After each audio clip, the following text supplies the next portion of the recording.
I hereby call to order the Jefferson County Regional Planning Commission, having a quorum present. All members are present except for Commissioner Lowe and Commissioner Scarlett. So having a quorum, I would ask the members ahead of time opportunity to review the minutes from the past meeting.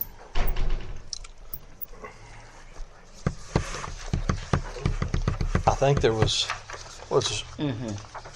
I'll make a motion to accept it. got a proper motion. I see a typo on the back Okay. of 25 and 27.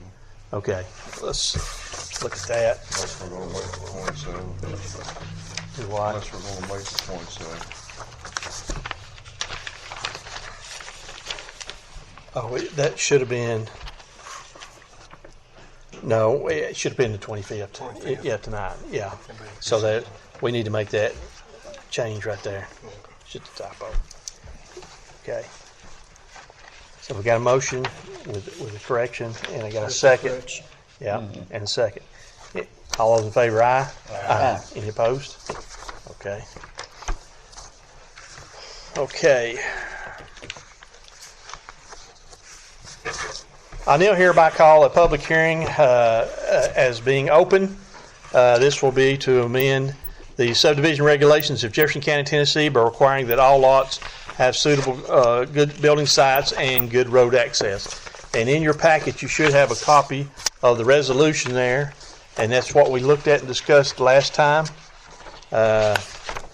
So at this time, if you have anything that you would like to address with this, feel free.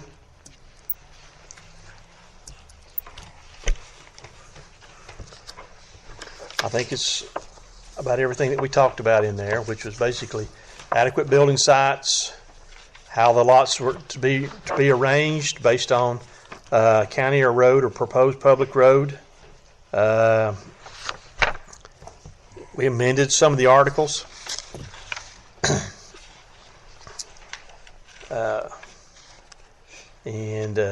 Section 5 basically is now determines the new width of paved area for streets. And for minor roads where there'll be expected pedestrian traffic and that sort of thing. Okay. Section 6 is regard to electric utilities, and then basically Section 7 is basically talking about a permanent easement. That clarifies the existing language. Yes. We're going to allow mailboxes, right? Do what now? We're going to allow mailboxes. The mailboxes will It's be. supposed to be a public hearing for the citizens. Yeah, I know. Not you all. I know, but we can. Yeah, but it's on D for y'all to do that. I know that. Okay. Okay. So that's. I asked if anybody had any questions. Okay. So I was just trying to explain. If nobody had a copy of this to know, well, then I was just trying to tell them what we were trying to do.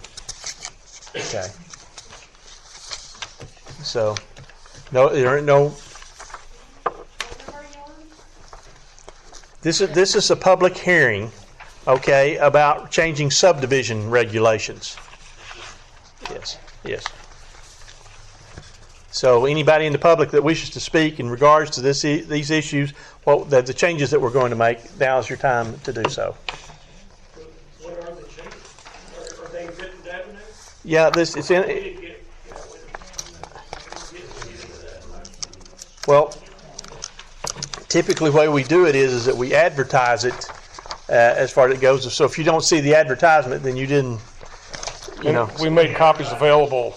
In the paper, Yeah, in the paper. Yeah. it's always been copies in our office. And that was said in the public hearing notice. Yeah. A short synopsis. We're looking at topography of lots to require that the lots that are presented before us now have a better building sites before they're approved. The other one is basically how we're arranging the lots off of the streets per se, and also that basically slope requirements that are going to come into play for lots. Then there were some amendments to some sections in there that basically were redundant probably, that now then these will change, and so that's just really some housekeeping items.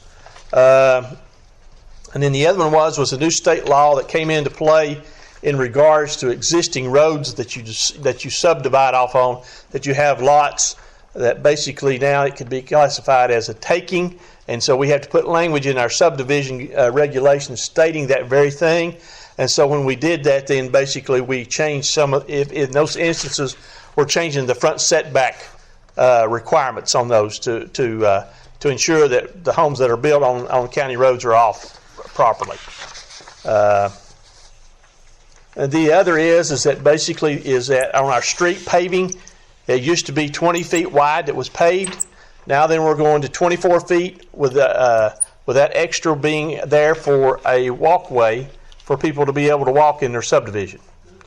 Okay. Or ride a bike, skateboard, that sort of thing. The roads are being proposed to be widened from 20 to 24 feet within the subdivision, not along an major existing roads, road. Yeah. but in traditional subdivisions where people normally walk and push baby carriages and that sort of thing. We talked a little bit about sidewalks, but those are very expensive to maintain as far as the public infrastructure. And I think most of us felt like if the roads were wide enough on a slow street, they would be sufficient. Okay. The next one is that in a new development now, we're pushing for all electric lines to be underground unless the utility that is providing these say that they prefer not to be that way. They would present us a letter, and then basically at that point in time, then we would go with their recommendation. So this is sort of what we're looking for underground electric. And then last is that we have a thing in here for easements, permanent easements as far as that goes, and we're really clarifying and cleaning up the language in this in regards to that. There was some little bit of confusion there, and so basically it's just language to do it. So some of this was housekeeping, some of it is new stuff. With one of the main things being the adequate building sites for new lots, that they be fairly level and of sufficient size to handle a house. And in some of the more steep areas of the county, that has been a problem in the past. Are lot sizes addressed as to minimum size of lot? That's already in here. They're not changing. They're not changing. No, the lot sizes will stay the same based on your zone that you're in. Yes. What are you calling for the way lot? I'm not aware of that. I'm new. Okay. A lot of times what's going to dictate in the county the size of your lot is really going to depend upon, because you're going to need a septic system. And so the septic system is going to have to be in a place that has good soils, and the slopes are going to have to be such that you can actually get a working and operable system in. So that may very well right there dictate how big your lot's going to be. We have a minimum size, but it very well could end up being more than that, just due to the fact that based on the topography. Well, the thing is now is that you can alter that topography to create a house site before the people buy it, and then they know where their septic can go, and they have a buildable site once it's completed. Okay, and now does that mean they have to build that? No, but the thing is that we get a lot of people coming to us because they have bought this type of property and looking for variances from us on that. We're not going to do that anymore, because the new developments that come in, if they don't have a suitable building site, then they don't need to be a lot to begin with. So that's one of the things that we're looking at. Minimum lot size? It depends upon the zone. A1 zone is 40,000 square feet, and if you go into an R1 zone, I think it's what? 20,000. 20,000 square feet. Yes. Or whatever the health department would dictate based on the soils. Yes. Okay. Anything else? And being done, I hereby close the public hearing as being closed.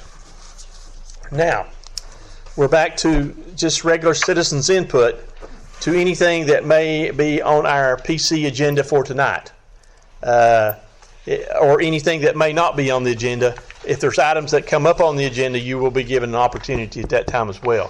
But if there's anything that you'd like to speak of that's for the Planning Commission that's not on our agenda, now is your time. I have a question about a zoning meeting, January the 9th. It's not for tonight, but I was wondering if I could get any information on the planning of that from the builder. Is that it? Will that be County Commission? Zoning that's in for tonight? The rezoning for on 139. Yeah. Yes, sir. That's County Commission. They have the final vote. They'll vote on it tonight to give a recommendation to the County Commission. You're voting on it tonight? Well, we Recommendation. just make a recommendation. We don't rezone property. County Commission is the only one that has authority to rezone. So we make a recommendation. It goes to the County Commission, and is their next meeting January the 9th? So they will hear that. They will have a public hearing at that time as well over that. Can you give us an overview of what that means? Well, they will when they get to it on the agenda. Oh, Okay. Yes, sir. Is there any, well, I've worked in a lot of subdivisions, is there any, say they put the subdivision in and they okay, is there any time frame or when they can start? Like, cause I've been in places where people complain, you know, if you don't start before 8 a.m., is there anything in this county like that? No, sir. So if they wanted to start at 5 a.m., they could start at 5 a.m.? Yes, sir. Okay. Yes, sir. I have one other question, real quick. The builders, do they have to give you guys, the zoning commission, a plat of the land? Or Yes, they will. they'll Once get- it gets, whatever zone they get, whether it gets R1 or A1, when they cut it up, they gotta come back to this body here for approval. For Then how- preliminary and final. Before it goes to the commission, how long? It won't go to county commission no more after the rezone. Okay. It goes back to these people. Back to you guys. Planning Yes. Commission has sole authority for subdivisions, Okay. and that's state law as well. So anyway, the Planning Commission will review a plat of any proposed subdivision development. Okay, they haven't given no plat yet for that. No, have they? no, we're just No. rezoning tonight. The rezoning, I guess, would be the first thing to, based on what the developer was proposing. Okay, thank you. Well, we're here for item C. Are you addressing item C? Not yet. Not yet, ma'am. Okay. Just We'll get there in a minute. Yes, ma'am. We'll get there. Timeframe for completion from start to finish of the entire project. How long are we going to be going through this construction? In other words, on a subdivision, is that what you're asking for? A preliminary plat approval is basically good for what, a year? For a I year. think it's good forever. Forever. It's good So- forever now. Yes. Okay. So we changed that. That's state did. State State did. law Okay. changed So that. basically, once you get a preliminary plat, then basically you're grandfathered in, and then the way that you get finally get before you can actually sell or market the lots in the development or get a building permit to build on them, you have to have a final. Now, however long it takes the developer to do that, to get his utilities, infrastructure, streets, the whole 9 yards in, that's up to each individual. Okay, but before they can actually sell or market a lot, they have to come in and get a final approval on that plat. Now, that being said, they can come in and get a final without the improvements being done, as long as they either put up a bond or a letter of credit. Okay, which covers then. If they were to leave after they marketed the lots, if whatever, there would be money in place to fulfill those improvements for the development. As an assurance that they will be constructed to the standards of the subdivision regulations. Roads, drainage, utilities, so on. What you're saying is okay, so the permit or I guess you'd call it the permit, you said it was good forever, so they could sit on it for 5 years. No, that's not a permit, no. No, it's not. I understand what you're saying. Yes, But they could sit on it for 5 years. Yes, if they wanted to. I've seen that happen. Yeah. Or 20. Or 20. I've seen it. The state law on vesting has changed recently, and it allows, once something's started and there's a vested interest by the developer, it can continue. I don't recall what the time frame is, quite honestly, but there has been something that's been put in the state law on that relatively recently, last year or so. I want to say 3 years, but please don't hold me to that. Okay. Anything else?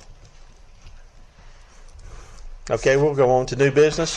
First item has been pulled, as far as it goes, for item A has been pulled for until next month.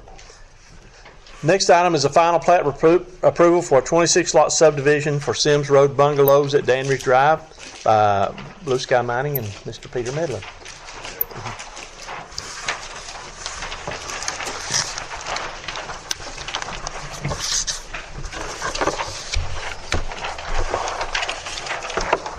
Hello, Peter, how are you? Fast time. That's upside down. Yep, we're upside down. You don't want that? Yeah, do we have signed copies? Peter's got it. Peter, can I see your signed copies? I promise you I won't write on them or spill anything on them. Okay. Thank you, sir. He needs it, and he's got that, no, I get this part. Chevy can't see, he's up there, I can see. Let's see where we stand here. Ownership and dedication. Is that your signature, Peter? Yes. Yes, sir. I can't really read it. Okay. Yeah. Then we got Mike Jones here, is that right? Water, And 911, street names, yeah. and right there's electric. Electric. Approval of streets. Charles Tipton. Yeah, it is Charles Tipton, of course. And, So, and it's Tom Carter. Tom, So all the signatures are Me and, here. Mr. Chairman, me and David went down there today. Everything looks good. Okay. Roads are in, fire hydrants are in. I see nothing. Okay. He's got all signatures, except Sue's. yes? Y'all hold it down while we're Just- Is the final surface on the road? We don't have the final surface on the road yet. Okay, And I spoke But to Charles Charlie, about that, yeah. and he said he's good. it's okay. Charlie signed off on this. Yeah, he signed it. Chairman Tim and I went down there and looked at it, and it looked like everything was in place. Okay. We've got signatures for each of the certificates on here, except for the surveyor. He signed it. He's stamped it, of course. Yeah. Yep, that's his. He'll need to sign that, though, and Well, right there you did. David Hurst. We normally have him sign Well, that as well. sometimes. I wouldn't let this hold it up, is what I'm saying, but, Chairman, I think everything's in order except for the surveyor's certificate being signed, and that shouldn't be a problem, I'm sure.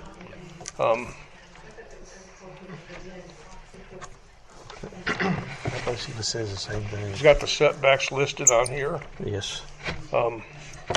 This was lot averaging, correct? Yes. Because some of them are 30,000 or a little above, and they've got other lots that offset that, Terry, down here, Yeah. the so long ones. I looked at it earlier. Yeah, this is in accordance with the way the preliminary plat was approved. Okay. So your recommendation is for approval? Yeah, conditional on that, which Okay. is minor, since Okay. I don't think there'll be a problem with the surveyor signing it. Yes. Now, those are the trailers they're putting in on 139, the Clayton Homes? Sir, no, this is not 139. Off Sims, brother. This is off, Okay. yes. Okay. All right.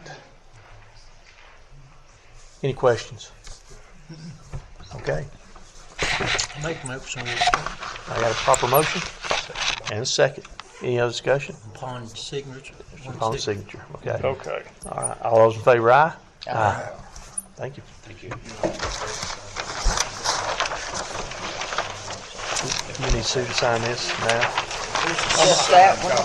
I think we need to wait for that. I know it's a minor technicality. Oh, but If you okay. look here, this says Okay. the exact same He thing. said, Does it? I've asked him Okay. about that, and he said he'd already signed it there, so he didn't need to, but if you want me to, It's just the same thing, it's just basically, Pop said that the he needs accuracy. to sign it for me. Just sign it, I'll he sign it. just goes more in depth than that. Have these copies? Well, whatever you want to do, I don't care. Yeah, I mean. Whatever Dave wants to do. That's what you want, he'll do it. Okay.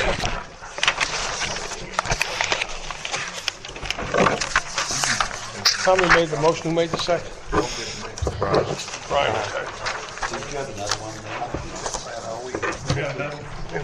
okay. Okay.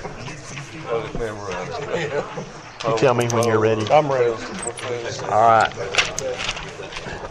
Moving on, the next item is a rezoning request from A1 to R1 for property located on Highway 139, Dandridge, by Mr. John Thornton, Heather T. Sarton, and Courtney Stinnett, Choice Enterprise Real Estate Development Company. So, I lost the coin toss, so I'm speaking on behalf of. okay, just a moment. David Secala. Yeah, well, let's get to, yeah. Yeah, they come Okay. in wanting to rezone this property down on 139 from A1 to R1. I explained that even though it is surrounded by R1, it is outside the growth area, which may be a problem. And I explained everything to him. The last few that we've done, they have turned down on county commission outside the growth area. So he can explain more what he's going to build down there for you and everything. What is your name, sir? I'm sorry. David Secala, owner and operator of Choice Enterprise. Spell your last name if you don't mind. Yeah, S as in Sam, A-C-C-U-L-L-O. Just like it sounds. Thank you. Yeah, I don't know about that. It gets pretty whacked up, but no problem. What we're looking to achieve there is almost kind of like what this gentleman had just mentioned, and that's the opposite of what I've seen out there. That's trailers. With all due respect to Clayton Homes and this and that, we feel well, number one, I've been building and or developing land for almost 40 years and in 6 different states. What we do is we take our land and our communities really, really serious. We like to, what we do is very important. Not only that's going to benefit the immediate community and the surroundings around it, both aesthetically, but as well too in the community as a whole, whether it's driving revenue and or bringing in groups and families with foundations and values that's conducive to this in this particular area. So we're going to be doing homes ranging from 18 to 2,600 square feet. They're all going to be traditional builds. We want to fill a void that's badly needed in this area, and specifically the Jefferson County. And when I say Jefferson County, Dandridge, city of Dandridge, because obviously if you take one step forward, you're in Dandridge, one step back, you're in Jefferson County. That's badly needed in this area. If you go and take a look at homes right now, there's anywhere from 4 to 6 in a range of 400 to 600,000. Again, what's really important to us is the style of home that we're seeing. That's and I don't even, well, I guess you call it a home, is the double wides, the community there on the left, and the Clayton home 18 that are done there is just we're looking at doing something exactly different than that, and we feel that this property is a special property that would be conducive for a project like that. All half acre lots. It'll be a fully gated community. We'll have a, and when I say stringent, all of the communities that I've built, we like to protect the integrity of what inevitably is always and usually the biggest asset in a family's portfolio, and that's their individual home. So our CC&Rs will be fairly stringent to protect the integrity of that specific community. I've been working already this past 6 weeks, and I have already will serve letters from all the utility companies as far as to be able to handle the capacity in there, which would be probably right around 60 to 65 half-acre lots. Objectively, We have a tentative approval on our site distance from TDOT. The ingress egress coming out of there is under conducive really to a lot of the other everything from anchors down to the to some of the other housing communities in there that weren't held to the same guidelines that TDOT holds now as far as site distance, ingress, egress. We have a really good coming from Sevierville, way over 600 to 700, and coming from Dandridge down through. We have a good 550 site distance. So we feel as far as the ability and safety coming in and out has been more than adequately addressed in that phase. So as far as I know, one of the questions that were asked, that's one of the reasons as far as time frames from a developer. When myself and my company comes into a development, we really take a very close look at all of the analytics, both current and forecast, although no one can forecast the future as far as the economy, I guess, goes. That's one of the reasons why we're choosing this route of that range of house. We feel that right now, even with a little bit of the somewhat uncertainty of the market space right now, without getting too deep into politics, we still feel very confident that market share, just with the influx of people coming into this beautiful community of East Tennessee, which is really no longer a big hidden secret, catching at least 5, 6, 7 different states, that we'll get in there and we'll be fully funded to finish it out. We won't have any at least as far as the actual curbs, gutter, sewer, water, all the infrastructure. We have no doubt as far as our capacity, both financially to finish it, but as well to the need for that product line as well.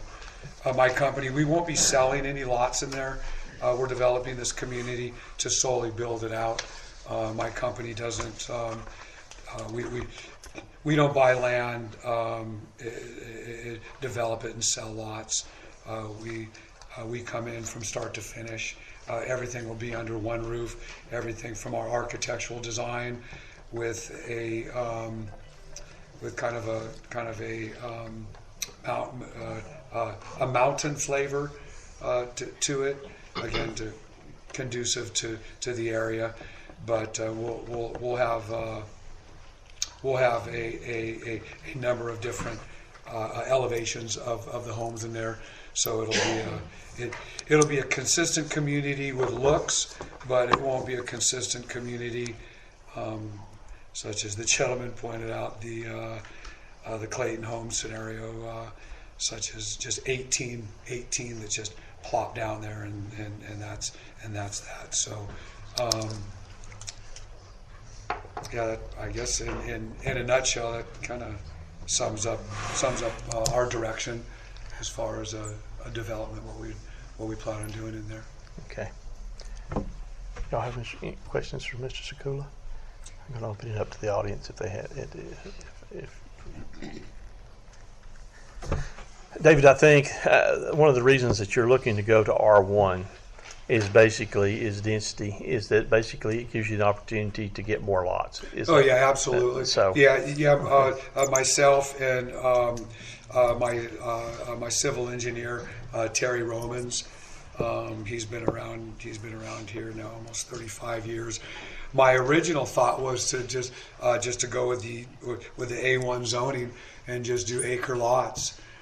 It doesn't. It's nowhere close to penciling in. Number one, but I think even more importantly than that is that that's just not that's not a product that's really needed to fill in what this area really is has an appetite for, and that's just not big grand homes on acres, but nicer homes in a community with, and half acres are still, in my opinion, still keeps somewhat of a rural disposition, not like a D.R. Horton or a condensed community type of environment. That's something that we've never done, nor fits our business model. So, but yes, it's Okay. All right. Any questions? Okay. Does anybody in the public now would like to speak on this? Yes, ma'am. If you would come forward. Oh, you? Go ahead. Who did you pick? Either one. My ugly brother and my son. Either one. Well, I have a question while they're deciding. You said you're going away from the $500,000 and $600,000 homes. How much do you suppose yours is going to be?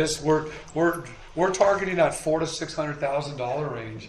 That 225 to 275 a square foot seems to be the business model that's again very conducive for this area. That's what anything that's not that's on the lake, so to speak. So That's expensive. well, Just a minute, ma'am. Just a minute. I'll get to you. Okay. if you take a look at the Dandridge bungalows that this gentleman quoted, that are Clayton trailers with attached, there's one left out of 18, and those all sold at $275 to $300 a square foot.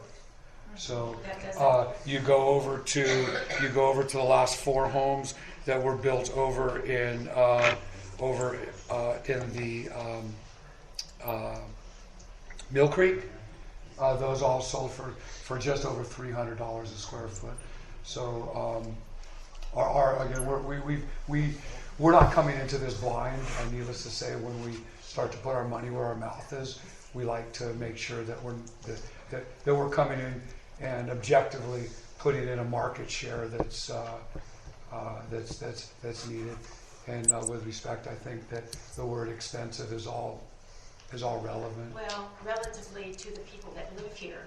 Oh yeah. They can't afford a $400,000 to $600,000 home that you're building. So you're really building for the outsiders to come in, and you're pricing all the local people out of any hopes of ever owning a home. Oh yeah, ma'am, I don't know the demographics, so to speak, as far as your. Well, no, the demographic. That's not available as far as local people that are relocating locally. That's not a demographic that's at least available. And I would appreciate if you have an outlet that would articulate to us. We don't have availability.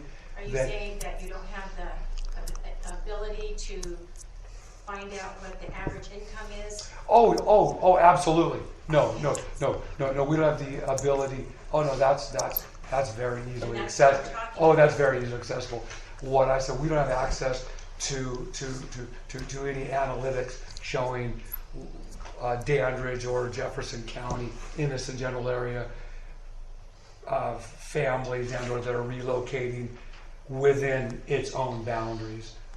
That's not an analytic that we have. But I will though touch on your one. Yes, ma'am. East Tennessee is no longer, and I say that with great respect, a hidden secret. It's absolutely beautiful here. It has so much to offer, not only from its core foundations of its people, but its upside of businesses. There's a reason why there's a lot of and fortune. that's exactly the concern. I think everyone I talk to anyway is very concerned about all the building and the outside people coming in so quickly that we're not able to adjust to everything that's happening. I saw this happen before in another location. It was a farming, ranching community, and they started building like crazy, and it was not a good experience. Building like crazy. Well, and- like your 45 acres and like the trailers and like the Clayton homes that were built. Why those Clayton homes were ever built, I have no idea, but those, I mean, that brings in a lot of people, and she'll address to some of the concerns of it, but I just wanted to know how much you were gonna ask for your homes, but really outprice anybody that's grown up here and lived here. Yeah, building now for 40 years and in 6 different states, it's one of those realities, really, quite honestly, that as much sometimes as we'd like to think that we'd like to stop progress, and believe me, I'm a tree-hugging hippie surfer, born and raised in Northern California, and I'm big on land as far as not, meaning expansion of. It's just something that realistically you mitigate the growth and proper growth. The DR Hortons and the Toll Brothers and KB Homes is something that we're proponents against. That's why we've chosen to stay as close to rural as we could possibly stay, with half acres without going density. But where I was going with that thought process now is that a lot of times that is the case, that people that in different areas, the actual area does outgrow their financial disposition. That doesn't mean that that's a bad thing. There's a lot of really good people outside of the community that are huge assets in building new communities and stuff. So. Okay. Yes, ma'am. You're next. Yes. Well, and to reply to your comment, and no disrespect intended, none taken. but your typical developer coming in from different states that want to come and turn this place into what a lot of people have left to come here, and they find Dandridge charming. It's small town. Everybody knows everybody. Everybody loves everybody. In California and New York, it's, if there's a square inch of dirt, we're going to build on it.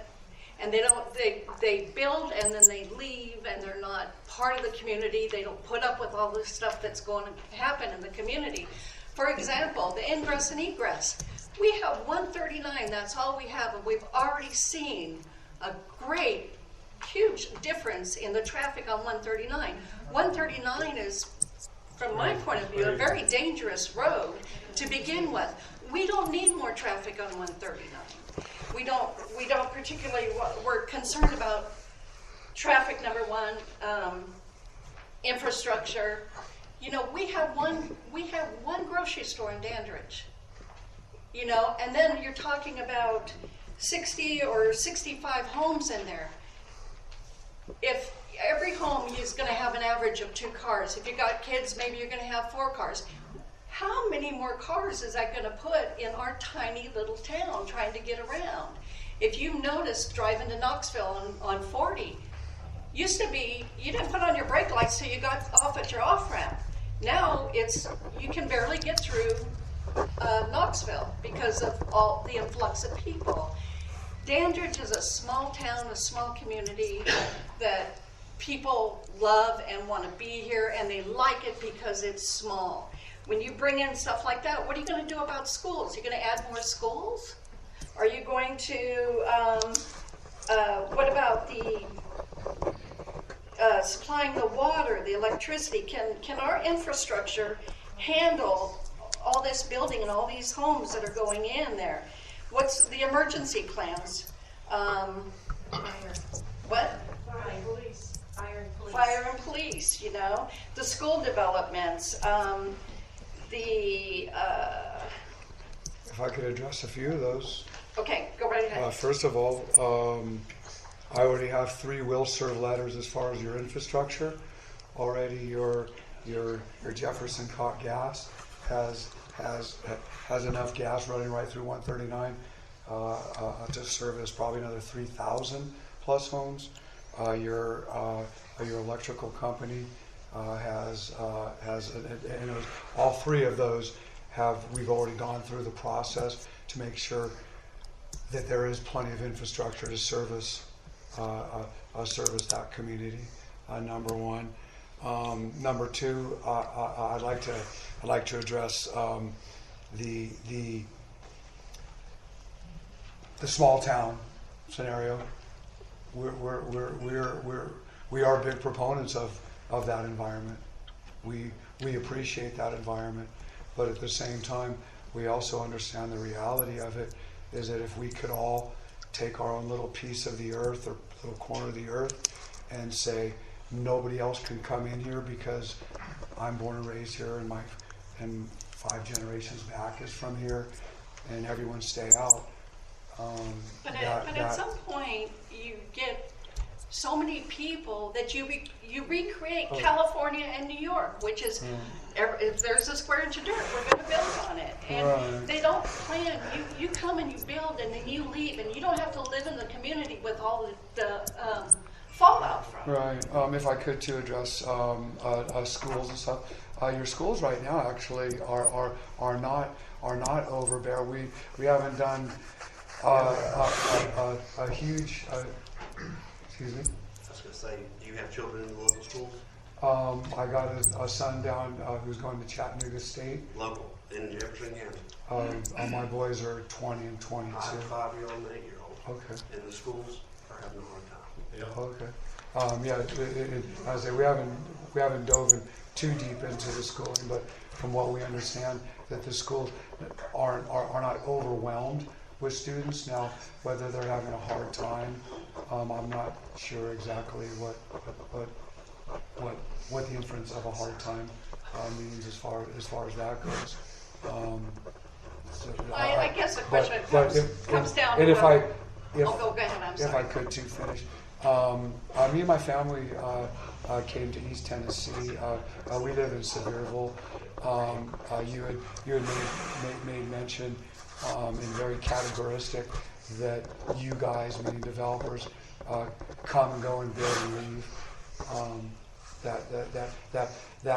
That is true for your D.R. Hortons, for your ma'am, I'm not D.R. Horton, I'm David Cicullo, and me and my family are here, and we're active parts of our community, and that's one of the reasons why we've chosen this. So, I can appreciate that. Yeah, so I take a little bit of offense to your categorization of me and my small land development company. We are very, very, very conscientious of you and your family, and really the already established environment. But you're not going to be living here and driving and being a part of this community. Once you build and you go back to Sevierville or whatever, you're not living in the repercussions of what's going to happen with a lot more houses coming in. No, I'm building a home on the lake. Oh yeah. As well too. So I will be part of a. Did I miss anything, you guys? Wait. I'm sorry. I'm representing them. I know, but just one at a time. What? Yeah, the noise. Yeah, we're finding 139 is getting, for some reason, is getting noisier than just used to. Which again is How's what? The road department. Yeah, how are we well, going to that's a state road. It's a state highway. State highway, yeah. Okay. I'll give the floor to somebody else. Just a moment. Thank you very much. Okay. Thank you, ma'am. Ma'am, I think you were next.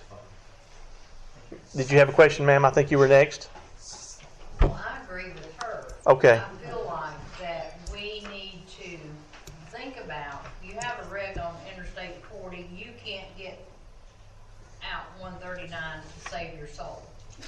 And trying to get, I don't want to see this little historic town become New York, California, or any of those other places. Why are you coming in to try to change what these people, that people love about this small town? We love love the small town. We don't want it so big that our kids can't even get out and ride a bike in their boat. That's a great question. And what about the septic systems? You know, if you're talking about putting homes on a half-acre lot or whatever, you don't have much to go on as far as that goes. That'll be addressed whenever they submit their plat. If they get to rezone, whenever they submit their plat, that will be addressed at that point in time. Well, I can already address that. We've already done our soils. But I'd like to address too that we're not here to change the environment. We're not here to change the small town. And it goes, and I do now, and then I go back to as a developer and a community member. There's only so much in reality-wise that we would love to be able to keep our own little pieces of the earth. Never change. We don't want anybody else moving in. We don't want to encumber any growth for Dandridge and this and that. But that's not the reality. There's a lot of other really, really good people that aren't born and raised here that still bring in strong family and core values that's very, very aligned with not only with your family in this community, but as well too that actually brings in fiscal that does help the schools, the property taxes that it's going to drive, your police forces, your fire, basically the public safety issues as well as schooling system. That's what homes and property taxes and active people in the community do help a big portion. As far as septic systems, all of that land out there has already been perked by Geoservices. For every one bedroom, it's 1,200 square foot primary, 1,200 foot secondary. All those lots are over 20,000 square feet. The 3-bedroom home is 3,600 square feet for primary and secondary. So all the land out there is well equipped to support all of the septic systems that would be installed out there. So, We live right on the other side, and Perk, get the land Perk. We had a problem getting our land Perk to a septic tank. oh, no, I'm sorry. We had problems. We weren't born and raised here either. Okay. This little town drew us because of the smallness of it. We came from Asheville. Okay. Well, Asheville is horrendous now. We love the little town of Dandridge. We love the quaintness. We didn't come in and try to start changing everything that these people have grown with all their lives. What do you do for a living? Right now, I'm retired. No, or what did you do? I worked in retail. Okay. So Then yes, then I'm concerned for all of the people that is here now. Like she was saying, that if you try to get out on Highway 139 right now, it's horrendous. You're taking your life in your hand trying to pull out. And where you're gonna come in at? Little narrow place. In reference to off 139 Where you're well, yeah, gonna and that's very heavily regulated. In fact, I was commenting to Mr. Seals of there's a number of ingress egress housing developments already in there of what you're describing. That is you take a look each way and you punch it to get on. TDOT has alleviated that immensely with 500 feet sight distance on both ways that you have to have now. Our entrance off 139 overly achieves it coming from Sevierville, and we're about 50 to 75 feet over that. So, and again, for me wise, I don't make the regulations. TDOT, the Tennessee State, is what feels in all of their analytics and studies that is give that site distance. That is, it's pretty cumbersome as well to achieve that as far as for safety, which we are usually huge proponents when I look at any bad traffic accidents or anything of that nature. Okay. One thing, we're getting a little off track, okay? Because you're looking as if this was already rezoned and the development was coming in here. Because there's two things that have to occur, okay? First of all, he can develop the property with the zone that he has now. Legally, he can do that, okay? The other one is he's requesting for the R1, and the reason he's requesting for R1 is for density, all right? So that's really the big issues. But the other thing that a lot of times that you're forgetting are the allowed uses in an R1 and the allowed uses in an A1. And that's very important, okay? It's very important to you in the fact that in an R1 zone, all you can have is single-family housing. In an A1 zone, as this is on now, you can have commercial, you can have a campground, you can have storage buildings, you can have a grocery store, mobile homes, all those kind of things that are allowed already right now. So some of the things here, when you look at it, is you got to look at it is this is rezoning is changing the allowed use for that particular land. It's not necessarily the size, but it's the allowed use. So remember that some of this zoning, if it was changed, protects you a little bit more, but then yet you may have more houses. Yes, sir. Robert, you have a question on back? I live in Sam's Drive. I'm probably the oldest resident that's been there the longest. I've been there since '95. People, you're going to have to realize it's going to get rezoned. There's going to be houses put in. There is going to be houses put in there. Maybe not next week, next year, 2 years from now, or something's going to happen. If we all get together and say, let's put R1 in, let's put a stipulation in. I've not talked to everybody. It's kind of come up real quick. This is my next door neighbor right here. My back door is facing the property. Her back door is facing the property. Your back door is. Okay. So, we're all on, this is a recommendation meeting right here. There's nothing going to be decided. Where we live at, we've all got 3/4 of an acre. Roughly. 8/10 of an acre. Whatever. What if we come to an agreement? We ain't gonna argue with you. You go from a 1/2 acre to 3/4 of an acre. We got the same lots everybody else has got. We kind of cut back on this housing project just a little bit. Instead of having 50 houses, we got 40 houses. This is just a recommendation. Like I said, I don't know these people right here, but I think they're the ones that live right behind me over in the other subdivision. If I could, sir, address that, and Terry address that, I can do that right now with the A1. That's exactly right. A lot averaging. I'm agreeing. I don't need to ask for that at all. Well, if we all get together and we kind of pressure this right here a little bit. Wait. I'm not trying to drive you. I'm not trying to. No, we're I just want everybody to realize this is coming. Let's all get an agreement. Let's try to work together on it. Yeah. I'm for you. Don't get me wrong.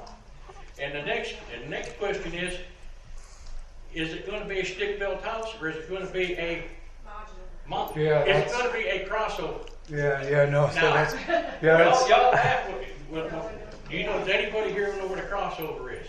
Yeah, the cross mod. It's what Clayton is doing right across from double from 15 acres that I own and they as call well them too. a crossover now. It's called Dandridge. It's called Dandridge Cottages, and it's and they're absolute. It's an embarrassment. It's 18 of the exact same home with a garage built on it. That's the very first thing that I said. I kind of consider that a bungalow. I work for Bladlocks. I run a crane. I pick these up and set them all the time. Me and Clayton got into it because there wasn't supposed to be a double wide trailer. Here I come out there. I thought I was picking up a modular home. People, there's nothing really wrong with a modular home the way they're built. The frame and everything stays there, of course. But Clayton's making you think, calling it a crossover, that it's not a double wide. The steel frame's still there and everything. It's, no, that's, So as if we could if, come to some type of agreement, get with them, get with you, everybody kind of Yeah, come. put conditions It over will there. come one way or the other. Okay. A1 needs to stay out. I guess the big saying is, cut down on the fire hazard, let's spread it out. Well, Don't build on top of each other, so close you can't breathe. here's the thing. I'm gonna be quiet now. I said my piece. Okay, what I understand the point he brought up, but here's the thing: we can't do conditional zoning. It's illegal, so we can't. In other words, whatever our guidelines are is what we have to stick by. Whatever he wants to do as a gentleman's agreement, that's up to him. But whatever we do is for the guidelines, and we make the recommendation. That's what we have to live with. So, because we can't put, unless we go in and change our zoning guidelines for lot sizes, we have to go with what the zone says right now. My property adjoins where you bought in Hillview Estates, Mhm. the backside. How are you going to separate the subdivisions back there? the subdivision will be, and that's something that we've already been working with what I call the public works here. As well as someone had mentioned fire safety is huge. The fire marshal actually, in my opinion, in all of the dozens of communities that we built, carries the biggest stick because life, fire, safety, there's no compromise to that. So that'll be a back egress for and/or to service and/or a fire safety type of a situation. We're going to have our main entrance, at least is what we're slated for right now, off of the 139. Not through Hillview. As you might or might not know, the Grandpa Thornton owns the 4 acres that's actually part of Hillview Estates. Right. The children, again, I'm just going off of, as I've read. I kind of dissected a little bit, as well as to working with Mr. Jackson's kind of brought me the brokers outward, and then the other kids own the other 40 whatever acres of it that is the A1. So with that we will be utilizing that egress, but it'll be utilized as basically fire safety and or for. Well, like my land connects right to the land. Will there be a barrier, bushes or a wall to separate the subdivision? Yeah, a wall. Yeah, in fact, that's a great question. That's going to be almost the at least on concept right now, where your property is would be a wall, and then foliage of the green giant is what we've seen is best adapted out here. And then the only other place where there would be a wall is basically against Hillview Estates, all along that backside there. And again, we would to give not only that separation of the two communities, but actually, quite frankly, to give it aesthetically a really nice look. And it's something that, anytime we could use just foliage to create a separation, we do. But in this case, just in those two areas. Then on the back side, where it is butted up to acreage there, that's just all going to stay open. Where the lot, and then the individual homes. We're like in the cul-de-sac, the last house there. Yeah. Drive through. Right. I see the trucks going. Right. Okay. And that's what I was wondering. But that's All right. not gonna Let's. be Okay. the street. Sir, you're. My photo's on a little on Terry Point. I've been through this twice.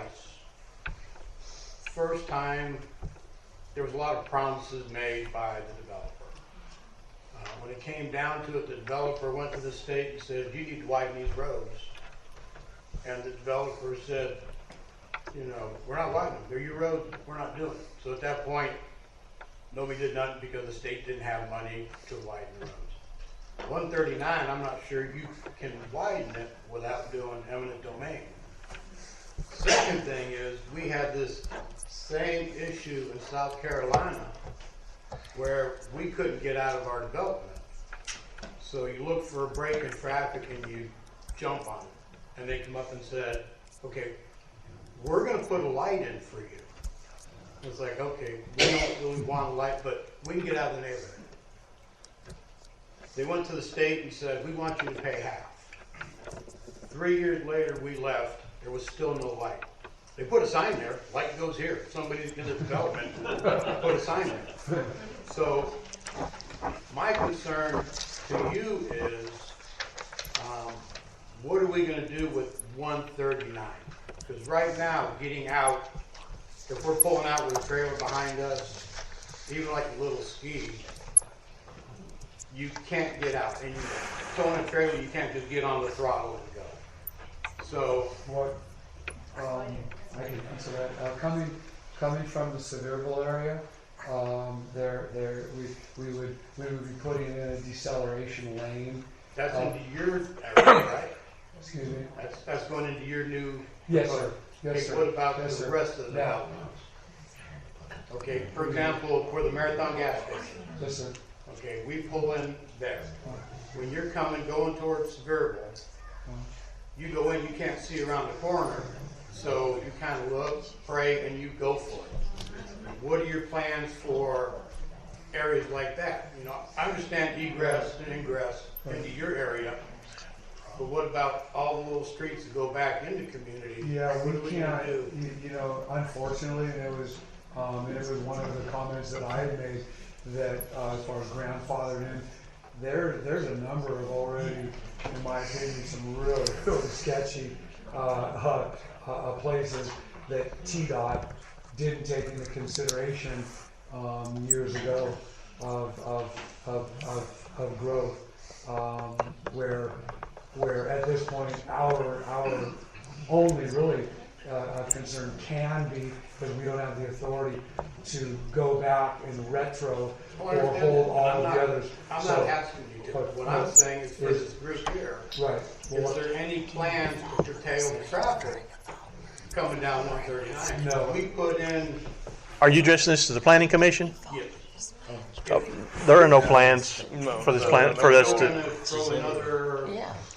88, 120, whatever cars on that road without doing anything to the infrastructure. if TDOT comes to us and says that there's too much traffic on that road, at that point in time, then we'll address it. But as of this time, they have not addressed that issue with us at all, as far as it being able to handle the traffic that's there. The TDOT's guidelines are very, we've been working with them now for a month. It's really, really cut and dry. You have 500 feet, and that's per their crashes and their crash testing, and that's 500 lineal feet at sitting in what I call a Corvette, sitting at 3.5 feet down. You have to have 500 feet to the opening. So we've achieved both, coming from both directions, that objective. That's where really that state roads and this and that. I don't mean to interrupt you, but I'm saying, that's popcorn and rainbows down on your end. Okay, but my concern is, and what I'm addressing the council here is, when you go to make recommendation, this needs to be taken into account, is the amount of traffic coming.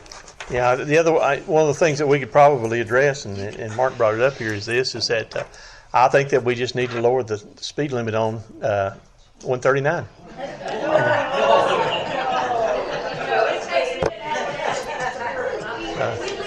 Terry Point is a 25 mile an hour speed limit, and they do 45 on the other street. So All I'm saying is that, just a minute, Sharon. Yes, sir. All right, I live on Sam's Drive.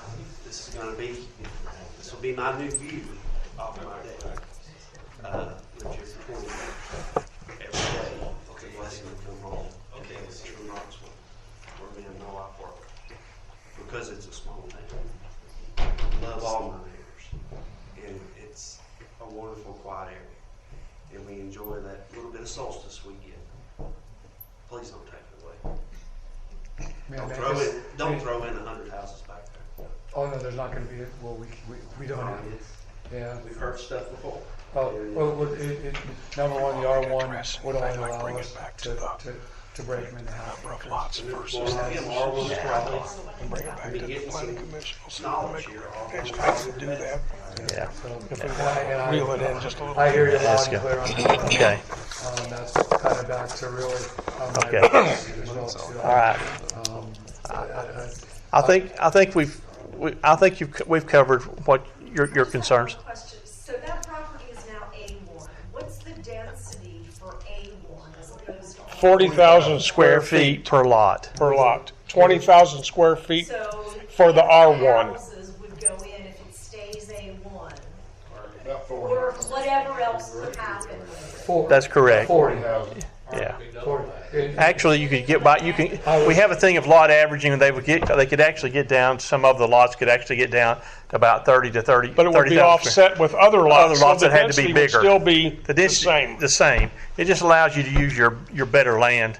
Is what it does. And leave the rougher into bigger areas that tracts. shouldn't be disturbed, allow them to not be disturbed. That's the intent of it. Okay. I can answer that question specifically right now. If we didn't do anything, we would have 39 lots.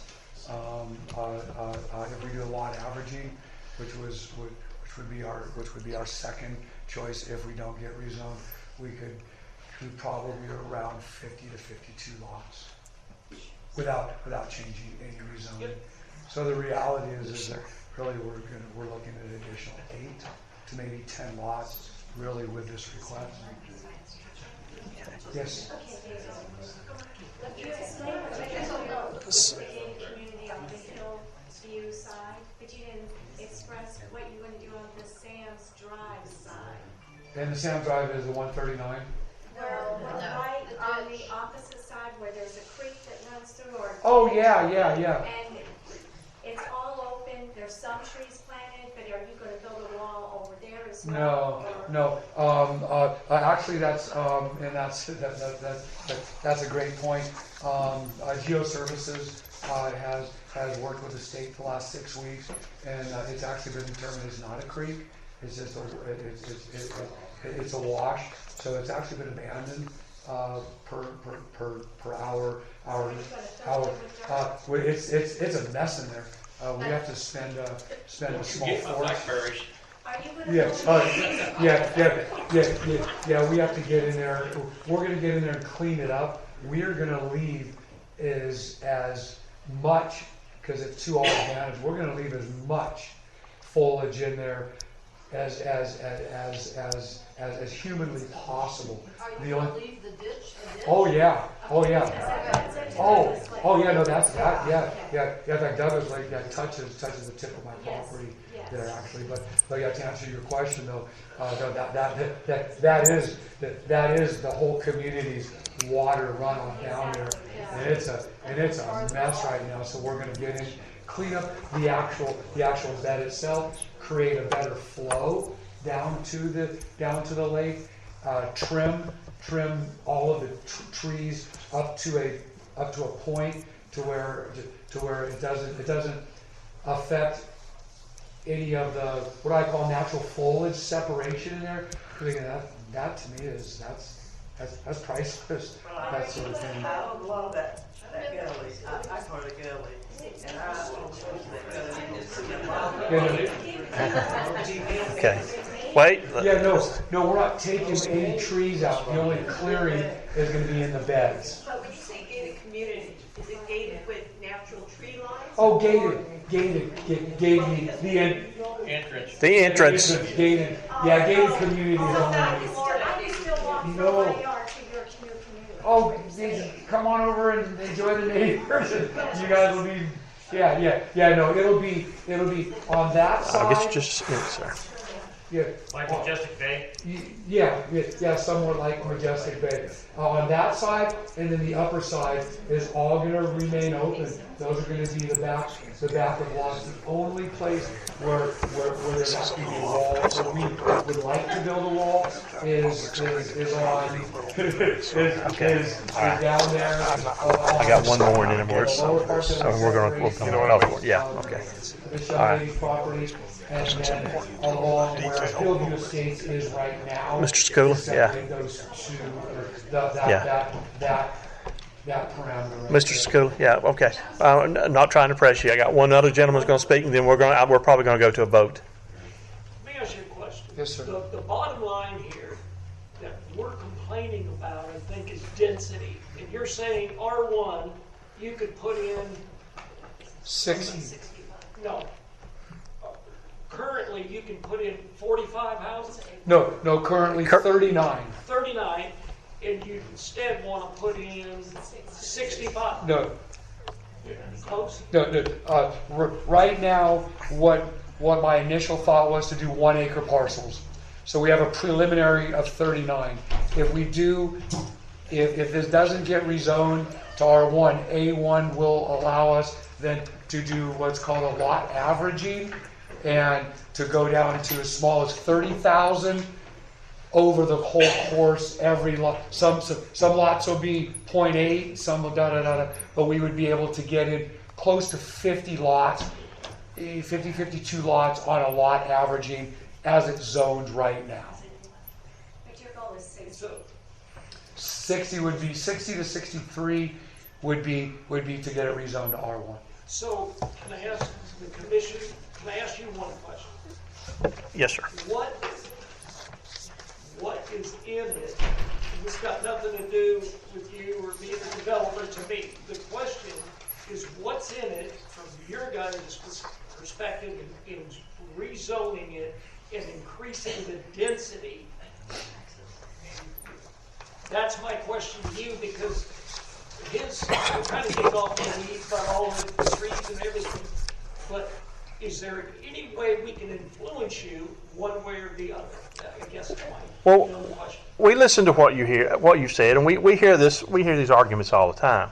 Okay, so basically, it's just going to be based upon its merit, and does it look as if that this property, it meets certain requirements per se, and so, but it's up to each individual here on this board to make up their own mind and decision. All we do is listen, and the fact that you brought everything that y'all tell us, we've heard every single time that we do this. Okay, so it's not anything new. We understand your concerns as far as that goes. But then when we sit down and look at it, we have to look at it objectively and make a determination. Does it fit? Does it work? Is it something that's out of the ordinary or whatever? Well, there's R1 around it right now as far as that goes, but it's also outside the growth boundary. So that's what we'll discuss here when we're ready to take a vote on this, and then basically that'll be our recommendation. And like I said, it'll go to county commission, and you'll have an opportunity to come to the county commission meeting. Because here's the thing: let's say, for instance, this board says no on the recommendation. He still has the right to bring it to county commission for the vote either way. Okay, so this is just that's all this is tonight. But we've heard everything that you've told us.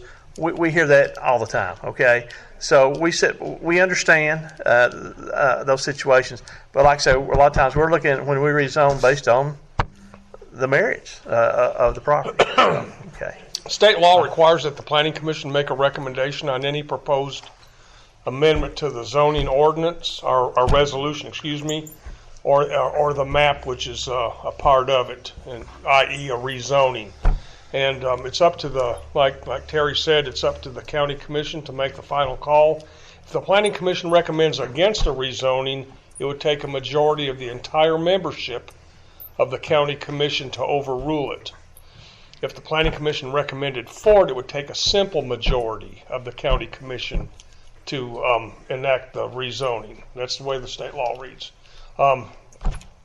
Anyway, what we have here is kind of a trade-off, because the A1 zoning district, it allows a lot more uses, like I'll read just a few of them to you so everybody understands. It of course allows agricultural and similar activities, residential activities including single-family dwellings, duplexes, and mobile homes on individual lots. It allows both types of customary home occupations. It also allows convenience commercial activities, including gasoline service stations, convenience markets, coin-operated laundries, video rental stores, which of course is a thing of the past. We all know that. Restaurants, drug stores, grocery stores, lounges, bars, and floors. The A1 district is the largest district in the county, and it's a little bit of a catch-all that allows your rural residential, like I just mentioned, the different types of residential uses, but it also is designed to offer convenience services and businesses for the people in the rural areas. So that's why it allows the things I just read. It also allows us personal services, including barbershops, beauty shops, that sort of thing. And I won't go on, but it also allows some, other activities, like governmental offices and that sort of thing. But the R1 district, and the lot size for the A1 is 40,000 square feet, provided the health department is okay with that. The R1 district is much more restrictive in what it allows, but it allows smaller lots of 20,000 feet. I know this has already been said, but I'm just trying to make sure everybody understands. And the R1 district allows residential activities, including single-family dwellings and duplexes, daycare centers, schools, churches, cemeteries, solar energy systems like that might go with a house, like if you had solar panels, that sort of thing, and accessory buildings like a garage or a storage building for your lawnmowers. And those are on 20,000 square foot lots at minimum, provided the health department, of course, would be able to approve that. The health department could require a greater sized lots because you have to have a reserve area and you have to have enough for your septic system based on the number of bedrooms in the house. So anyway, it's a trade-off between lot size and uses allowed. So it's a little bit of a dichotomy. You have one and it allows a wide array of uses, and then the other one is much more restrictive, but it allows smaller lots, higher density. So that's where we are with this. And yes, sir. I don't mean to interrupt, but once the developer finishes the development, let's assume this is an A1 zoning. Okay. So he can't go back in there and redevelop it because you can do all these things in an A1 zoning, right? That would have to be up to the individual owner of the property at that point. You follow my question? In other words, if his development process is to just put homes there, boom, and that's it. Okay. Right? All right. Yes. So once he's done with that, and let's say just for the sake of argument, he's done that with every plot there, or every piece of property. And it'd be further developed based on, what you just explained. Well, you'd have to rezone. Does that make You'd sense? have to rezone. No, what you're saying is that if there's the property is zoned and he builds homes in there according to what the zoning states, correct, and the allowed uses that are in there, can that use change? It could. Yeah. Unless there were restrictive covenants that he put in there for the development, he could. But there's no restrictive covenants, and it's zoned A1, and somebody comes in and they build a house there. There's nothing that says that the guy can't come in right beside the house and put in a convenience store, because the zoning is there. The zoning is in place to do that. But who? The original owner of that particular plot, right? He would write the restrictions, yes. Yes, but he does not have to do that. That is not that's not mandatory that happen. And that the is at planning his commission discretion. or county would not have any standing in any restrictive You have covenants. all the houses in there, correct? And fully if developed. somebody says, I'm gonna sell my house because we're gonna build a convenience store, is that what you're saying? Basically, yeah. Yeah, that's what he's saying. So In other everything's words, built.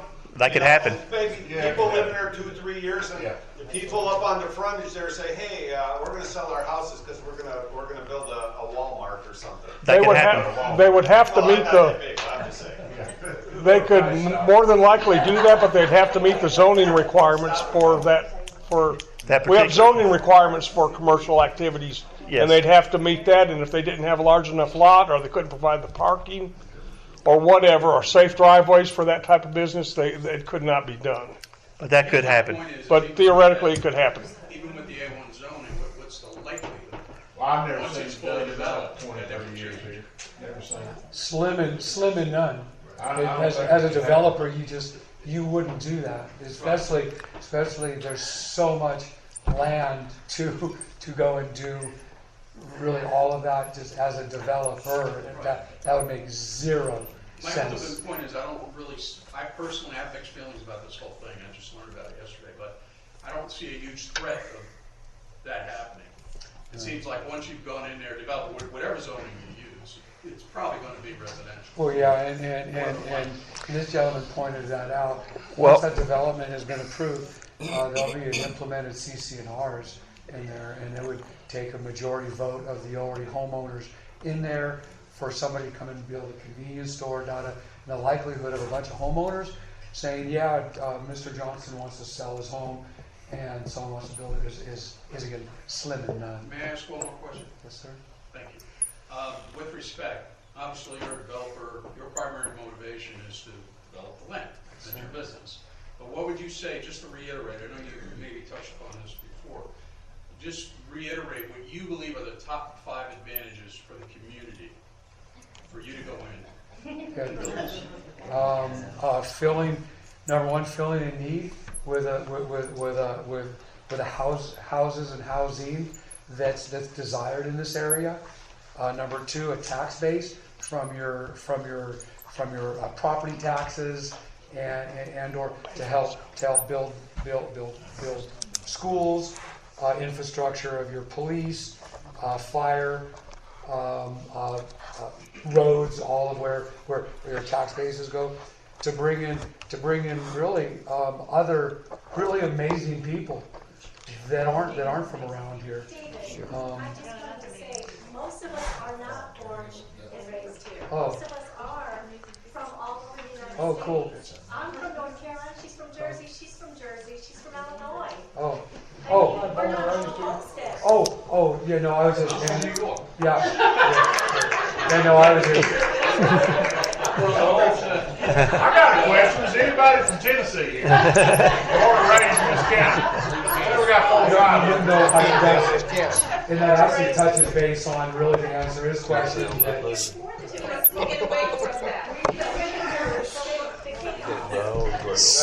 There's a lot of philosophical stuff. Oh yeah. Yeah, let's. We're going off on a tangent here. We're going on a tangent.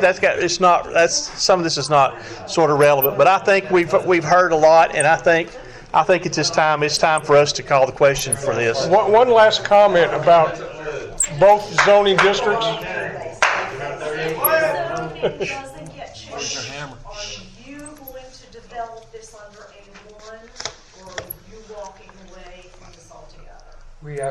We haven't decided that. As my mom used to say, we'll cross that bridge when we come to it. Realistically, at this point, we love the property. We love the potential of our vision to be a positive asset for the community. What I've articulated, and I kind of go back to, I wish that we could all. I'm an old dude. I've lived in a lot of places. I wish I could stop progress. And I'm a developer. Joins the line. I can't. I've built Joins the line. homes and properties that I wish I could have my. It was that close. It was that close for it to be to Danby. Forever. Yeah. That has come in, and that's not a. We have, but the last one we did was touching the line from Mark Jackson, and they voted it down. But, well, I mean, we recommended it, but the county commission voted it down. And if it is, I say this with great respect, buy the land if that's the disposition that you want. And I say that very, very respectfully. Well, no, but that's that R word. The reality is that there is other people who want to come that are really have that same like minds. They like small towns that are coming from New York, California, where lots are 5,000 square foot. You know what a half acre is where I just recently moved from to raise my boys in South Orange County? That's non-existent. That's a big piece of land, so to speak. But again, I like to develop and have the thought process to stay with the market. And then there's other people that do want Will you make money at three-quarter acre lots? Excuse me? Will you still make money if you develop?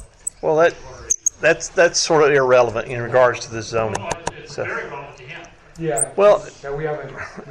we haven't crossed that bridge yet. We know not at an acre because that's a whole different. Okay. That's a whole different product. All right, that's all right. We're going to address this now. Okay, so it's before us. I think we've heard the pros and the cons that have been presented. So it's before you. And David, I'll let you speak. This lies outside the urban growth boundary, and we've been fairly consistent with allowing property to be rezoned to higher density within the urban growth boundary.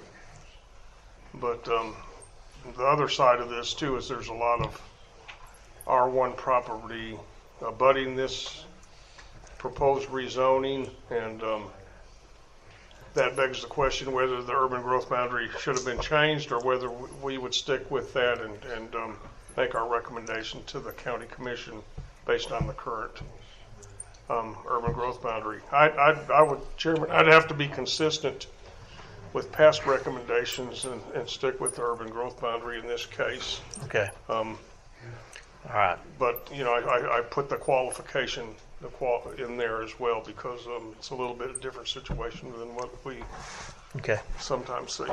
All right. Mr. Chairman. Yes, sir. I move to accept his recommendation to deny it because it is outside the urban growth boundary. All right. I have a proper motion. Do I have a second? I'll second it. And a second. Okay. Now, any other discussion? We've been very consistent in doing that, and this body's not, although I respect Mr. David's opinion, this body's not charged with changing the urban growth boundary or deciding where it should go. Right. For the benefit of the public, let me say this real quickly. 20 years ago, the state of Tennessee required that each county come up with a growth plan, a county growth plan, of which there were rural areas that are supposed to remain rural, growth areas that growth was supposed to be directed at, and urban growth boundaries which surrounded cities and which would have higher density in theory and that sort of thing and allow business activities and stuff. And it specifically says in the state law that once that's adopted, planning decisions shall be made in accordance with the plan. And that's why I think we've been consistent with it. And the Planning Commission really wasn't involved in the development of the plan. And it's been redone in just a few years ago. But anyway, we've tried to be consistent with that. Just so you all know what we're talking about. Okay. It's a matter of economics. If the project will work, it was based on that to begin with. If it won't work, that's not on this body. This body is here to see after what our rules and regulations are and is on it appropriately. I'm going to chime. I understand this because I've always not been happy with the growth boundary, and I just always felt like it was an unfair boundary when it came to property owners. One guy lives on this side of the line; he gets to follow these rules. Guy lives on this side of the line; he has to follow these rules. And I've never liked that. I felt like that the county basically should have been looked at. Everybody treated fairly, but that's, like I say, I inherited that when I came in here, so I've had to live with it. But the thing is that I have seen this go both ways. I have seen it times when outside the growth boundary that we have come in as a commission and said not make a recommendation, no, not to rezone, and then I've seen county commission turn right around and rezone the property. So, with that being said, that's politics. Okay. That's politics. And then vice versa. I've seen it where we've made the recommendation to rezone the property and then they've turned around and said no. Okay. So I've seen it both ways.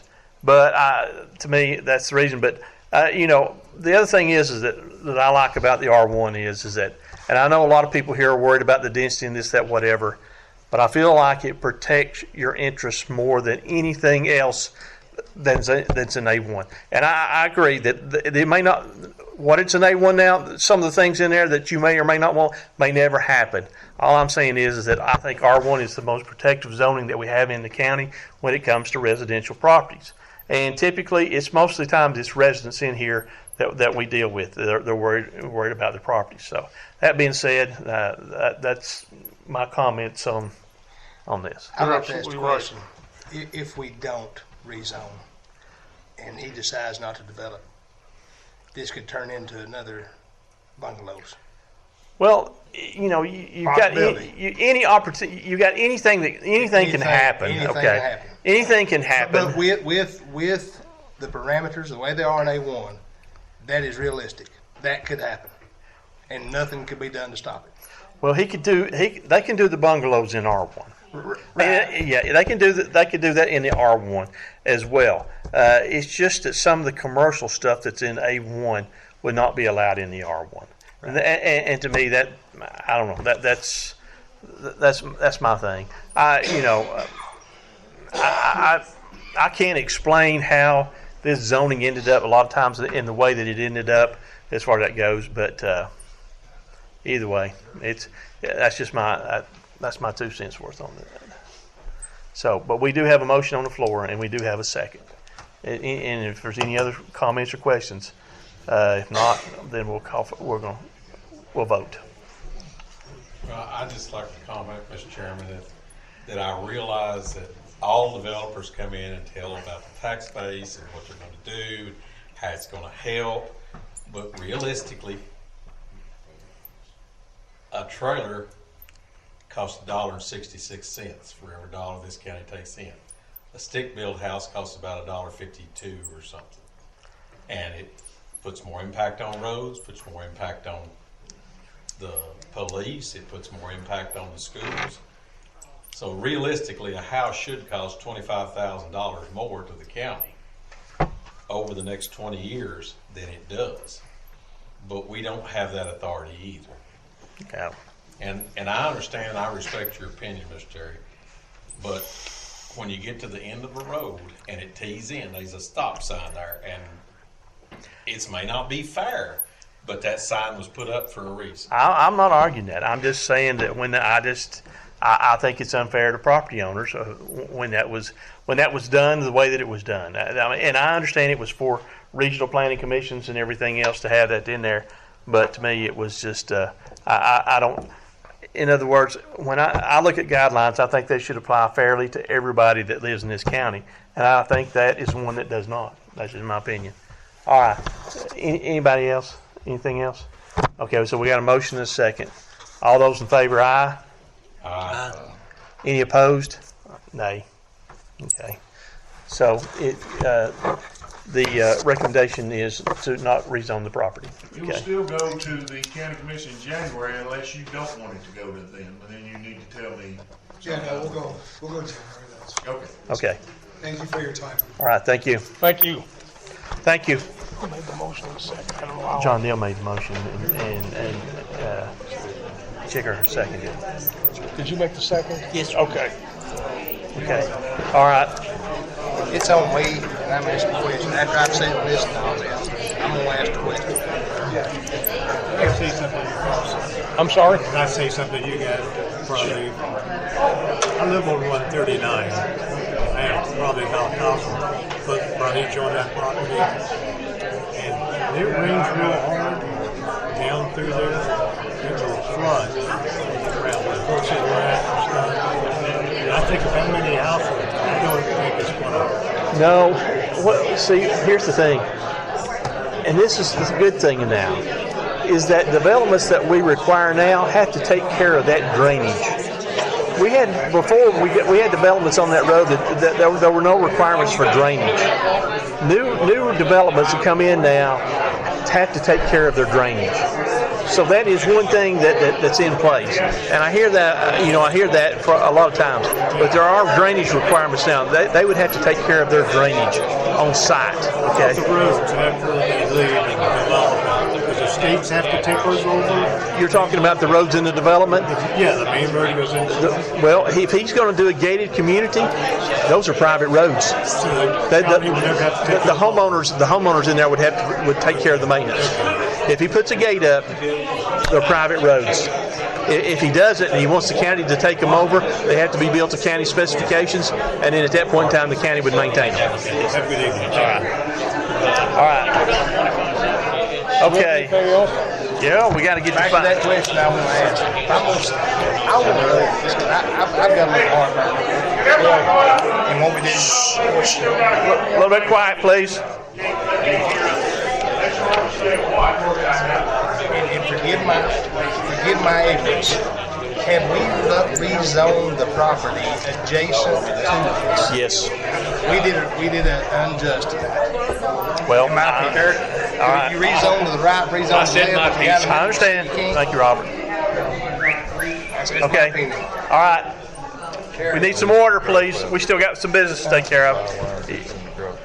If you need to talk, you can do that out in the hallway, Both sides please. of that was inside the Ghost Mountain, and he was included from it. Okay. Mr. Chairman, I apologize for my This lateness. is I him. was What running about this a over heifer. here? Don't That tear was it out. down there. That's I'll tell you this, it's not as much fun to run as and that's what I'm saying. And he said Especially in the dark. Both of those. All right. And that's, I would love to, and for, that's the research I should have done. I would like Well. to see exactly where the growth boundary is, because if we rezoned outside of the growth boundary I can show you. around him, I can show you right there where it comes up do. there. Please do. If you mark there, I just feel if we're talking about a difference of 8 or 10 houses, and he's got this plot to come in to do this, and he's getting developed irregardless what we do, one way or the other. I've got a map in the office. Yeah. Sometimes you want to see. You see right here? That's just one, yes, sir. Here, the growth boundary comes to right here. Okay. We rezoned this outside the growth boundary and right here to R1 for Jack and Gerald. And you know, the other thing too is that when people were asking, when they were asking the questions in here about once it's developed, could you put commercial and stuff in? Well, actually, down here in this residential development, they put commercial lots on the highway. That's exactly what they did. So you know, In my I mean, opinion, I've got I understand. about what we did. Each person gets to do their own thing, but if you were gonna, and if it come through the way, if it come through the way it was presented, it would have benefited everybody in the community more. It would, if you've got those properties coming in at that dollar amount, and you in one of those adjacent subdivisions, your property value just went through the roof because of what's beside of you. And if we rezone to the left of it, and we rezone behind it, and we rezone across the road, but you got that spot in the middle, and no, you can't have 8 more houses. In my opinion, that's wrong.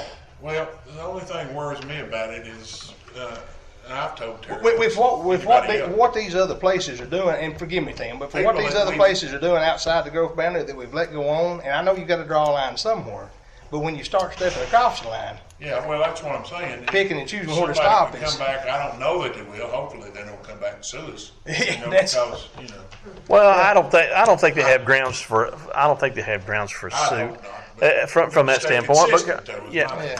Well, it's just been my. That's just the way I felt about it, and so. I agree with you on that, and I respect. I'm tired of seeing it developed. I love Unfortunately, agriculture and we love never growth. stopped. No, you can't. But if you can put some parameters up to steer that development, and you don't get another double wide community, you don't get, and there's nothing against that. I'm not saying that. I don't look down upon that. But if you can kind of steer the direction of it, Well, there's a lot of people like to do that, but you're going to have to change the state legislature. oh, I understand. And I don't know that we got enough lobbying to beat Clayton. Double wides are allowed anywhere stick houses. Yes, they are. Stick built. Unless they put restrictive covenants in there to do that. That says as we otherwise, did on yeah. Piedmont Road.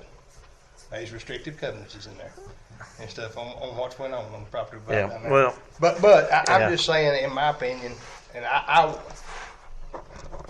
respect everything it said. I just have a little heartburn about doing it all around him. How do you Well, change? And I understand that about what you're saying, and I can't go back and change No, it. and I wouldn't try to. But the fact of it is, if our thing says not outside the growth boundary, Amen. Well, we've done it.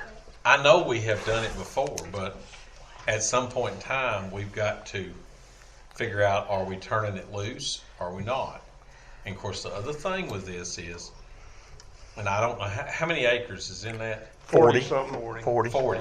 So you've got theoretically, you've got 45, 50 houses. Yeah. By the time you put the roads in. Yeah. If you change it to R1, you've got 100 houses. No, he couldn't. I He think couldn't get that 62 many. was the number he came out 62. He said, what, based on his soil and everything, that's all he could And get. he had approval letters from everybody on everything. I mean, Yeah.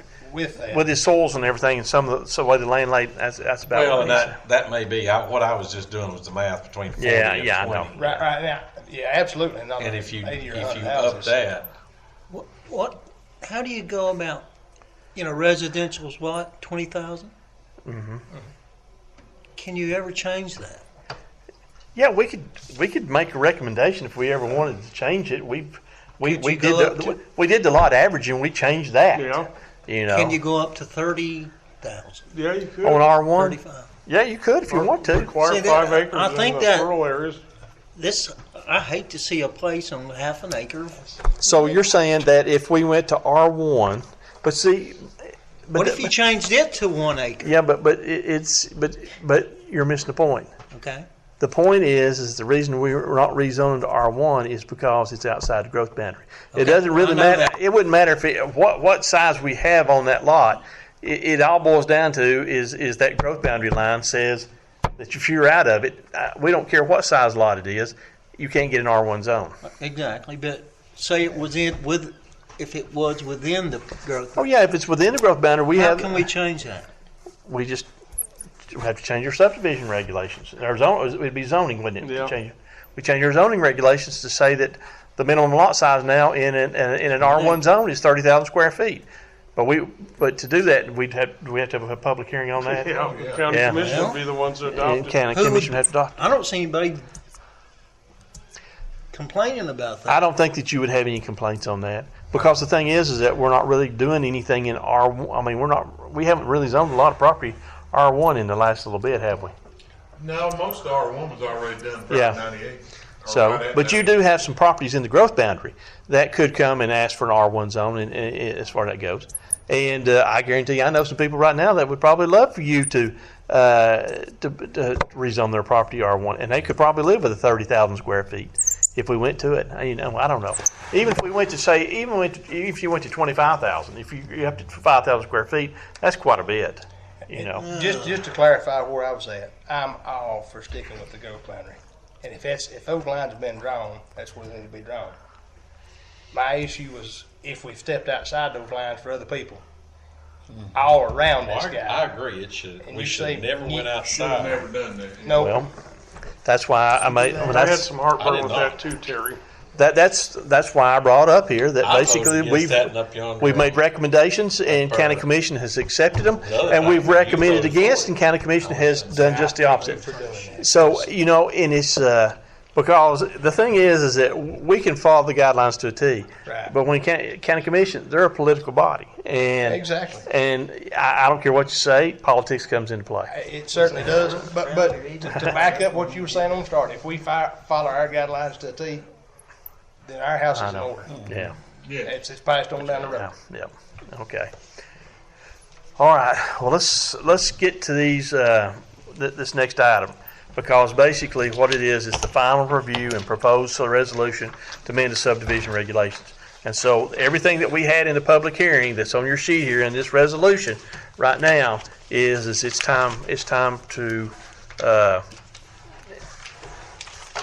Adopt it or not adopt adopt it or not adopt it. And if we change it, I will send a copy to all surveyors, so they'll know. And I would assume beginning tomorrow, they come into record, right? Well, if Law it's or whatever you want to call it. yeah, because this board is. You don't have to go to the county for this. No, there's nothing on the zoning in here. It's No, just all this is subdivision. this is subdivision regulations. Subdivision regulations. So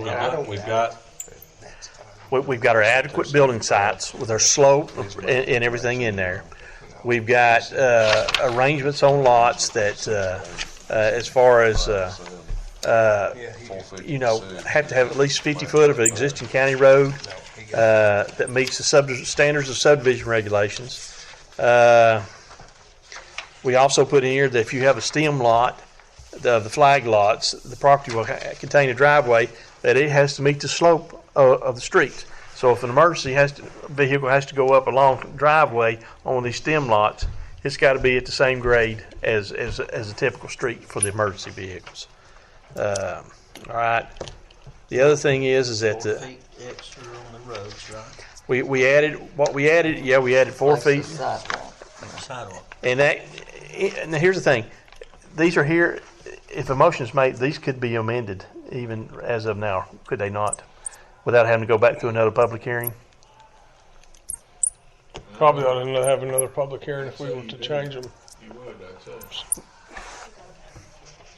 Well, you gonna change? Unless it was just extremely minor. Well, he said if you had to change it. You thinking of a change, Terry?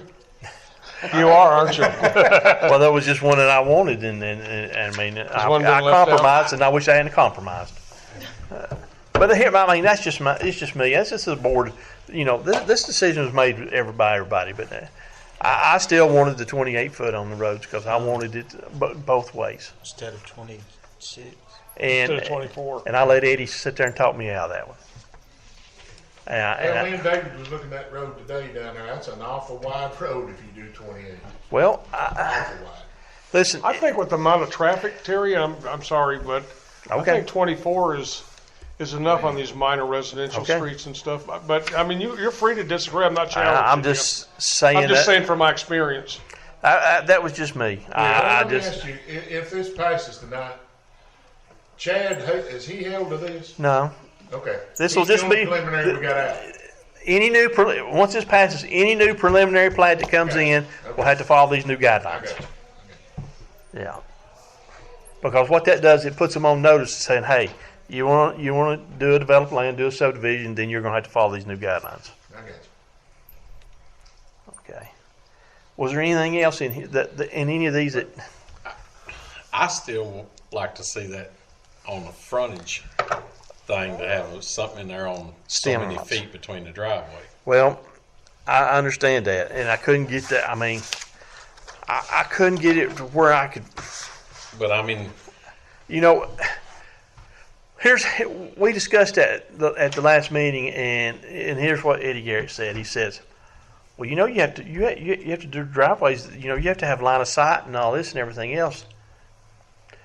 I don't ever remember anybody showing me on a county road coming in here for a subdivision, showing where they had on a preliminary plat, showing that there was any kind of line of sight that was No, we've actually not done. seen that. State highways do, but I've not seen it on a county road. The only way you can really, the best we've done on that is those road profiles that, But that's basically giving you your grade and everything else. That has nothing to do with pulling out on an existing county road.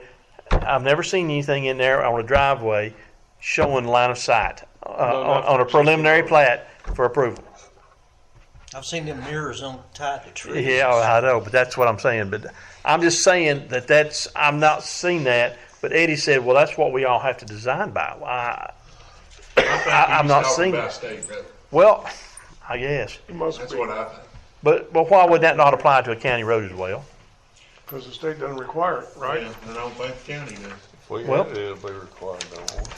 Well, if we have something in there to that effect, but we didn't come up with anything. Let me ask you this. So why it's don't we go ahead and, this has got several things we want in it. right. Can we still add to this as we may have to have a public hearing, but if we put this in place, then it applies to everything going forward. That's correct. And if we want to change it and add to it and come up with if we can figure out how to do that, figure out how the line of sight is, if we want to change the width of the road, we can come back and after change we it. see it, we can come back and make changes. I think Yes, they we said can. John Neal at that last meeting that they would look at that later on, maybe after the first year, and come back and change them again. Well, Do a public hearing, I think figure it out. I think what we got to come up with some sort of language in there. In other words, it's line of sight or so many driveways within so many feet or whatever, as far as that goes.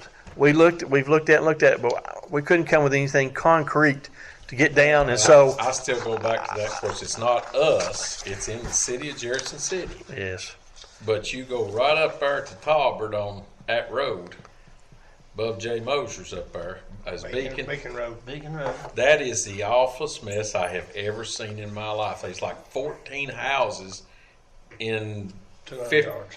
I mean, just from here to there. Because that's it's Jefferson, awful. but that's their guidelines. I understand. And So- that's what I don't want to see the county Well, have. okay. Well, I agree. I think what we've got here is good. I would like to see this passed and enacted as far as that goes. And then for the other things that we've discussed, I think we can come right back and do it again.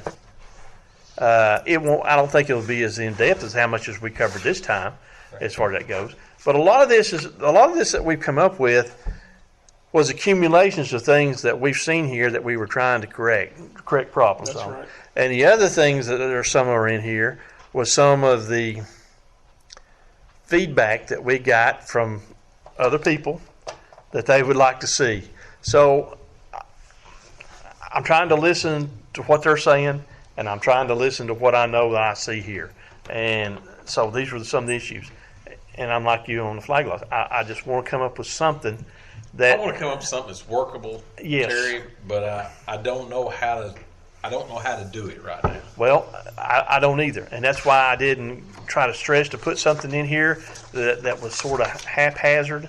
The one thing I do like is the fact that on the stem flag lots, your driveway goes in there, because I've been on those and out there in the county, and I've looked at some of them that were that way.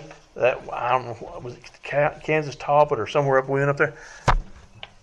There was no way in the world that thing went up, down like this, and squirreled and everywhere else to get a driveway in there to a house. And I'm thinking, there's no way in the world a fire truck could ever even come close to getting to that house, the way that driveway was. But if you put the stipulations in there, it says, hey, your stem has to go this way.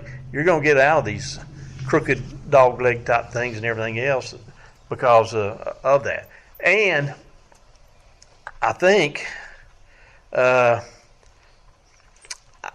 what we need to do also is to add in there that when you have a stem lot, that the developer has to put the driveways in. Can we do that? On two lotter, I don't care. I'd be the owner, I wouldn't be the developer. I said if they had stems. Well, there's a lot of stems on just 2 or 3 lots. Well, I'm just saying, if they had to put the driveways in, they were bearing expense, they'd get those things straightened up. I don't know if we can do that or not. Well, anyway. Well, I think this thing is, one of the very first thing is huge for me, to sit down the parameters of what constitutes a lot, a sellable lot. I agree. I think that's huge. I agree. Buildable, sellable. Yeah. And yeah. You're the one to come up with have a percentage of the lot size, buildable side and stuff, and I think that's huge. I like that idea ever since you brought it up, and once we establish it, it can't be just a little narrow thing. It's got to be a thing, because I think that will cut out what we see as these people selling the ditches and the ravines and all this other stuff, and it will make the developers do a better job. Yeah. We won't have these things that are just slapped on there. Right. And to me, that's huge. Okay. Yeah, I agree. Like I say, I felt good about everything that we had in here, and like I said, other than the road width, but I can live with the 24. I just felt. And I'm kind of like you. I would have probably went with the 28. Well, just simply because if you're going to put that in, and if you want the subdivisions, if you want to shape how those subdivisions, and that's what we're talking about, shaping how they look, then it gives it on both sides. And if they're not willing to do that, they'll develop it. Yeah. Well, I guess the thing is that. Well, I mean, I can live with 24. It's give or take, and if that's a quality of life improvement for the people that live in there, then then I feel like we've done a good thing. So Was 4 foot wider than we were. I know. And It- it may not yeah. pass, right? Can't they shoot this down? Who? No, This is us. Oh, right. You're the man tonight. Solely dependent upon you. You're the Jim. man.